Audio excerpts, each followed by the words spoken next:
everyone, welcome back to GK Today. I am Nidhar and in this video we'll cover the current affairs. Before we move ahead, let me inform you that these questions are part of our Daily 20 MCQ series 2022 in the GK Today's Android application. So if you are looking for the text version of these questions and their explanations along with the interactive quiz, you may consider joining our Daily 20 MCQ series in the GK Today Android application. In this course in app, you get daily 20 MCQs, a fortnightly quiz, a monthly revision document, and also category-wise revision e-books that are optimized for reading on mobile. You are also able to access all archives of questions from January 2020 onwards. And let me tell you one more thing. If you want the Hindi version of this session, you can refer to our former channel named as GK Today. The link has been given in the description box from where you can reach to. So without taking much of your time, let's get started. Good morning everyone.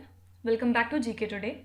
And today we'll be discussing most important MCQs for 20th and 21st of February 2022.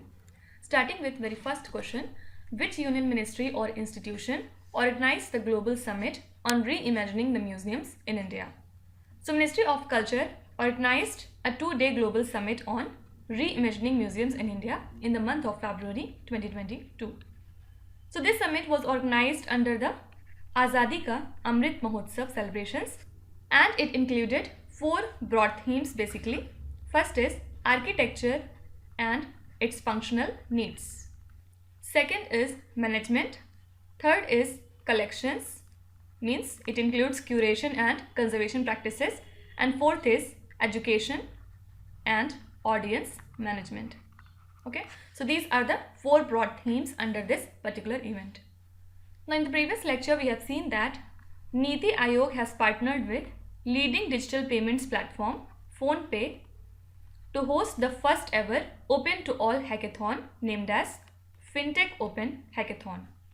So participants can use the data sources like PhonePe Pulse, which is an open data API, along with the Open Government Data Platform and RBI reports on payments to build on their submission. Okay.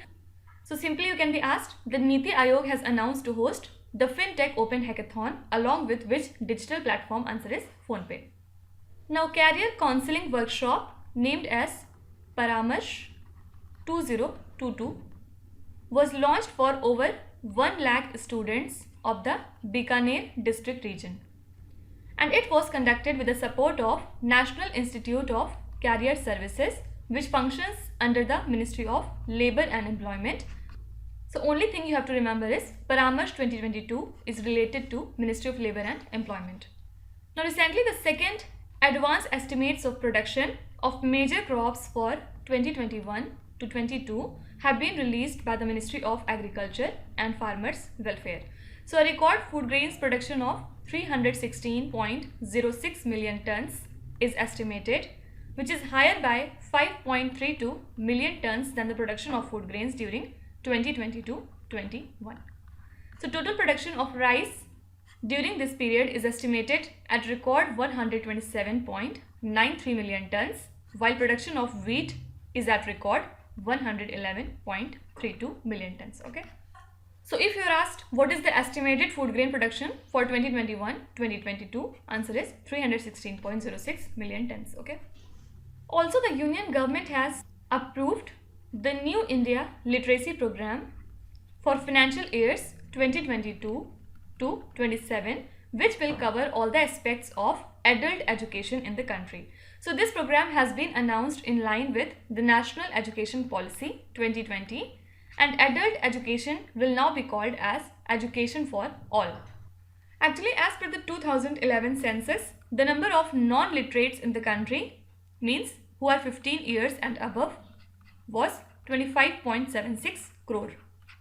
In this, 9.08 crore were male, while 16.68 were female.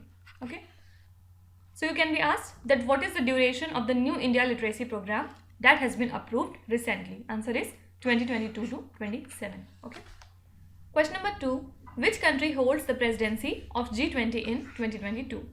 So Indonesia holds the presidency of G20 in 2022, and the G20's second Finance and Central Bank Disputes Deputies meeting produced a common draft that contains a long-term economic recovery strategy to tackle the future pandemics. So this draft would be further discussed in the first Finance Ministers and Central Bank Governors meeting, and the theme of G20 this year is Recover Together, Recover Stronger. Now apart from it, the Union Cabinet chaired by our Prime Minister Narendra Modi has approved setting up of a G20 Secretariat and its reporting structures. So it will be responsible for implementing overall policy decisions and arrangements that are needed to steer India's forthcoming presidency of the Forum for International Economic Cooperation. So this Secretariat will be functioning till 2024. Okay. Do remember that G20 is an intergovernmental forum that consists of total 19 countries and European Union. Currently, Italy, Indonesia and India are the G20 Troika countries. Okay. Do remember that India will hold the G20 presidency from December 1, 2022 up to November 30, 2023. So let's see the G20 host for past few years. In 2019, G20 was hosted by Japan. Then 2020, the host was Italy. For 2021, host was again Indonesia. And this year, means 2022, host is obviously Indonesia. 2023 would be hosted by India. And in 2024, the host would be Brazil. Okay. And let's see some of the countries which form the Troika in G20. First of all, in the year 2020, the Troika countries became Japan, Italy and Indonesia. Fine. Then in 2021, Troika was formed between Italy, Indonesia and India. And again in 2022, the Troika would be between Indonesia, India, but this time it would be Brazil. Fine. Now few days back also we have seen that China has taken over the chairship of BRICS from India in the year 2022. And the theme for this year is Foster High Quality BRICS Partnership, Usher in a New Era for Global Development. Okay, so this is the whole theme, and total 25 events were planned by the BRICS Science, Technology, Innovation and Steering Committee, of which India will host a total of 5 events. Okay. Talking about BRICS, there are 5 member countries in it: Brazil, Russia, India, China and South Africa. South Africa is the latest country to join this bloc. Okay. Question number 3. Which is the venue of DefExpo 2022 Defense Exhibition? So DefExpo 2022, which is the India's biennial flagship defense exhibition, is scheduled to be held in Gandhinagar, Gujarat in the month of March. So more than 900 defense firms and 55 countries have so far confirmed their participation in this expo. Also, it is claimed to be Asia's largest defense exhibition. So out of the 900 exhibitors at the event, more than 100 are foreign players. And the 2020 edition of this expo was held at Lucknow. Now Gujarat was also in news because of its scheme named as Vatan Prem Yojana. This is a repackaged version of Mother A Vatan scheme by the state government of Gujarat, and in the earlier version of the scheme, contribution of the state government and NRI was 50:50, but now it has been changed to 60:40. So under the scheme, the government has made it possible for the donors to send their money online, and this scheme will cover the village level projects. For example, smart classes in the school and library. Then community hall, primary health care centers and Anganwadis. Third is CCTV surveillance. Fourth is water recycling, drainage and sewage treatment, etc. Okay. So the Chief Minister of Rajasthan, Mr. Ashok Gehlot, and BCCI President Saurav Ganguly laid the foundation stone of world's third largest cricket stadium in Jaipur. So it will be the second largest cricket stadium in India and third largest in the world. Which is the world's largest stadium? It is Narendra Modi Stadium in Ahmedabad, also formerly known as Motera Stadium. And which is the second largest stadium in whole world? It is Australia's Melbourne Cricket Ground. Okay.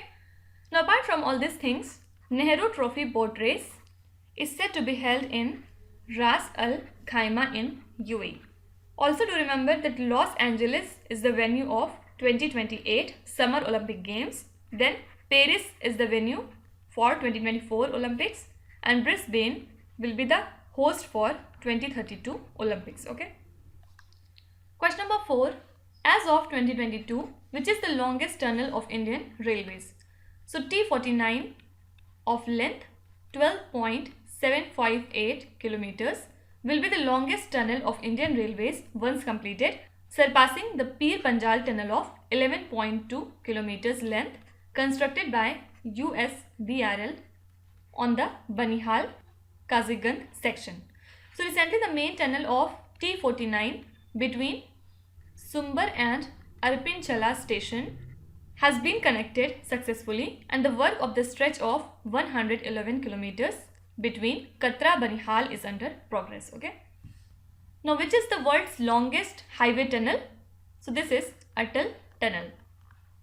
It has been officially certified as world's longest highway tunnel above 10,000 feet by the World Book of Records. So Atal Tunnel is a highway tunnel built under the Rohtang Pass in the eastern Pir Panjal Himalayan range on the Leh-Manali highway. So this is the longest highway single tube tunnel which is more than 10,000 feet in the world with a length of about 9.02 kilometers. Okay. Also do remember that Zojila Tunnel will be the India's longest road tunnel and Asia's longest bi-directional tunnel. This is for India and this is for Asia. So this will follow the travel between Srinagar and Ladakh throughout the year. Okay. Now, which is the longest bridge in India? We have talked about it a few days back, I think. It is Bhupen Hazarika Setu, also known as Dhola Satia. The length is 9,150 meters and it has been constructed over Lohit River in the state of Assam. Then the longest railway bridge in India is Bogibeel. Which is the busiest bridge? It is Howrah Bridge, also known as Rabindra Setu, and it connects Kolkata and Howrah. Then which is the first sea bridge in India? Answer is Pamban Bridge. That connects Rameshwaram Island to the mainland. Okay. You have to tell me which is the longest rail cum road bridge in India. Please answer me in the comments. Question number 5. Which is the headquarters of the Organization of Islamic Cooperation? So this is an international organization founded in the year 1969 consisting of 57 member states. So it is headquartered at Jeddah in Saudi Arabia, and the Union Government of India has described the Organization of Islamic Cooperation's remarks on the ongoing hijab controversy in Karnataka as motivated and misleading. So talking about Saudi Arabia, few days back it has launched a national infrastructure fund to invest 200 billion riyals in the projects like water, transport, energy, education, health, digital infrastructure, communication, etc. over the next decade. So also this fund will finance privatized infrastructure projects as well as create the investment opportunities for this project. So this fund will contribute to achieving the goal of Saudia's Vision 2030 by promoting this project. Also, Saudi Arabia has opened the Saudi Green Initiative Forum, and this forum will discuss the environmental efforts made by the Saudi Arabia with the international personalities and high-profile government leaders. Also, this initiative would decrease the carbon emissions by 278 million tons by 2030, and it has taken the global methane pledge, the aim of which is to reduce the methane emissions across the globe by 30%. Also last year, India and Saudi Arabia have conducted their first ever naval exercise named as Al-Muhaid Al-Hindi. And in this, India's guided missile destroyer INS Kochi participated. So it is the second ship of Kolkata class stealth guided missile destroyer, and it was built for Indian Navy under the code named as Project 15A and constructed by Mazagon Dockyard Shipbuilders Limited. You have to tell me Zaid Talwar is the exercise between India and which other country? Please answer me in the comments. Question number 6. As per the recent AAR ruling, what is the rate of GST to be paid on income earned from providing guest lectures? So the Karnataka Bench of Authority for Advance Ruling, that is AAR, has ruled that the income earned from providing the guest lectures will attract 18% GST. Also, it has said that the service falls under the category of other professional, technical and business services, and it does not fall under the exempted category of services. So the service professionals whose turnover exceeds 20 lakh rupees will have to pay the 18% GST on the said income. Okay. Now do remember that Karnataka Bank has backed 3 awards at the 17th Annual Banking Technology Conference. So in which 3 categories it backed these awards? First category is Best Technical Bank of the Year. Second is Best FinTech Adoption. And third is Best Use of Artificial Intelligence and Data Analytics. Okay. Now apart from it, Amazon India signed an Memorandum of Understanding with the Karnataka State Rural Livelihood Promotion Society to support the growth of women entrepreneurship. So Amazon India will launch Sanjeevani in its platform and extend the benefits of the Saheli program to train and empower thousands of rural women entrepreneurs. Okay. Also, we have seen that central government has recently approved to build a plastic park in Mangalore, Karnataka, and this park will be created at a cost of 62.77 crore rupees, and it is to be built by the Karnataka Industrial Areas Development Board, and of the total estimated cost, the union government will share 50% and rest 50% is to be borne by the Karnataka Industrial Areas Development Board. Fine. Question number 7. Who has been appointed as India's first National Maritime Security Coordinator? So former Chief of Navy Vice Admiral G. Ashok Kumar, who retired last year, has been appointed as the country's first National Maritime Security Coordinator. So it will be a part of the National Security Council Secretariat and will report to the National Security Advisor, Mr. Ajit Doval. Actually, this coordinator was proposed after the 26/11 terror attacks, and his responsibility is coordinating between all the agencies involved in the maritime security and maritime civil issues. Fine. Now let's see some of the important recent appointments. First of all, Shah Rukh Khan has become the new brand ambassador of gaming application A23 under it Chalo Saath Khele campaign.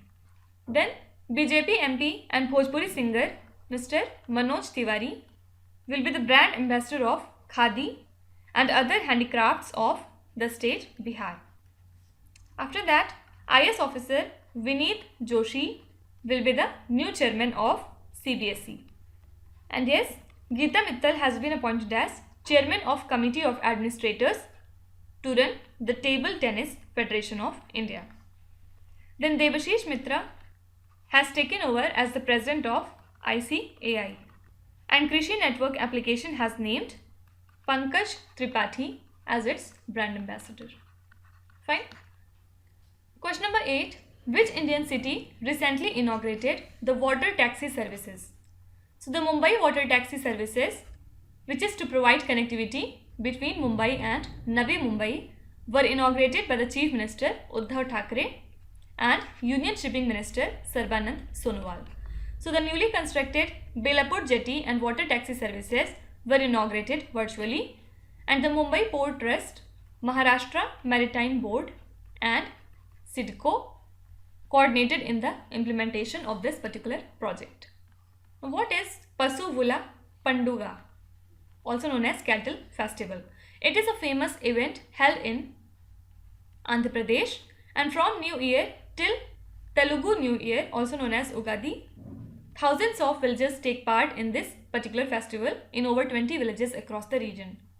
So in this, a bull is released into the set tracks in batches. It is similar to a running race, and prizes would be given based on their performance. Do remember that this is not similar to the Jallikattu festival, which is celebrated in the state of Tamil Nadu. Okay. Now Bihar Chief Minister Nitish Kumar has recently said that 15th of February would be commemorated as Shaheed Divas in the memory of 34 freedom fighters who were killed by the police in Tarapur town of Bihar 90 years ago. So the Chief Minister said that Tarapur massacre was the biggest carried out by the British police after the one in Jallianwala Bagh in 1999, and Prime Minister Narendra Modi referred to the Tarapur massacre in his Man Ki Baat radio address of January 2021. Now, one important news, India reported an outbreak of highly contagious H5N1 bird flu virus on a poultry research farm in the state of Bihar. So the Paris-based World Organization for Animal Health has announced that the virus killed 787 out of the 3,859 birds on the farm in Patna, and all of the remaining birds were slaughtered. Okay, so you can be asked that India reported an outbreak of H5N1 bird flu virus in which state? Answer is Bihar. Question number 9. Which Indian bank launched Startup Enabler Program Agri Infinity? So Indian private sector bank Yes Bank has launched an annual Startup Enabler Program, that is Yes Bank Agri Infinity. So it aims to co-develop the digital financial solutions for food and agriculture ecosystem by mentoring the entrepreneurs in the field. Okay.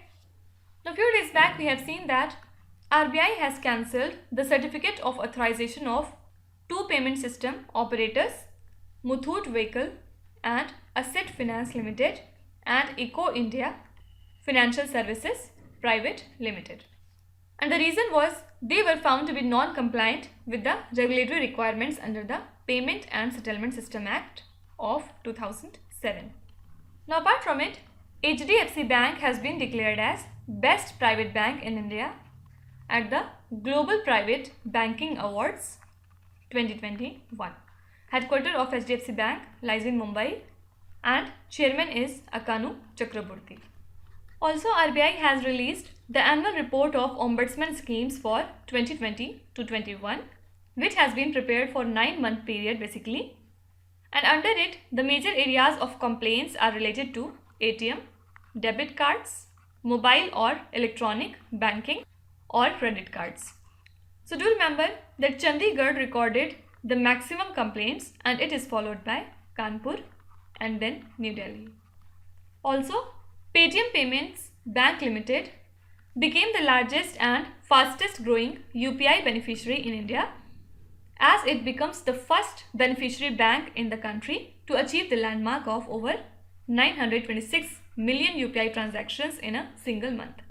Headquarters lies in Noida, Uttar Pradesh, and chairman is Vijay Shekhar Sharma. Okay. Now coming to last question, Sandhya Mukherjee, who recently passed away, was a famous personality in which profession? So veteran Bengal singer Sandhya Mukherjee passed away at the age of 90 years and she has won many awards including the Banga Vibhushan. So in the month of January 2022, she had refused to accept the Padma Shri award, saying it did not benefit, along with two other people. Who are these? First is tabla exponent Anindya Chatterjee and second is the former Chief Minister of West Bengal Buddha Dev Bhattacharjee. All these three personalities refused to receive the Padma Awards. Okay, and talking about the Padma Awards, the President has announced the Padma Awards for 2022 on the occasion of 73rd Republic Day, and total 128 people have been honored for this year. Okay, and these 128 people were divided as 4 Padma Vibhushan, 17 Padma Bhushan and 107 Padma Shri. Okay, so Padma Vibhushan is given for extraordinary and distinguished service and it is the second highest civilian award in India. Then Padma Bhushan is given for distinguished service of high order and it is the third highest, while Padma Shri is given for the distinguished service and it is ranked at 4th in the order of civilian awards. Do remember that Padma Bhushan has been conferred on the global heads of Microsoft and Google, that is Satya Nadella and Sundar Pichai. Also vaccine makers Cyrus Poonawalla from Serum Institute of India and Krishna Ella and Suchitra Ella from Bharat Biotech have also been conferred with Padma Bhushan. Then India's first Chief of Defence Staff, late Bipin Rawat, has been conferred Padma Bhushan. Now let's start with today's quiz. Here on the slide you can see 5 questions which have been taken from the past 2-3 days current affairs. Pause the video and try to solve each of these questions. And at the end of the lecture, do not forget to share your scores in the comment section. So please be honest and do not cheat with yourself. So that's it for today. I hope you have liked the session. These were the important news and events from today, and we will meet again tomorrow with some more important current affairs. Till then, stay tuned. Thank you so much for watching, and please do not forget to subscribe to GK Today. With this, me Nuzhat Sana signing off.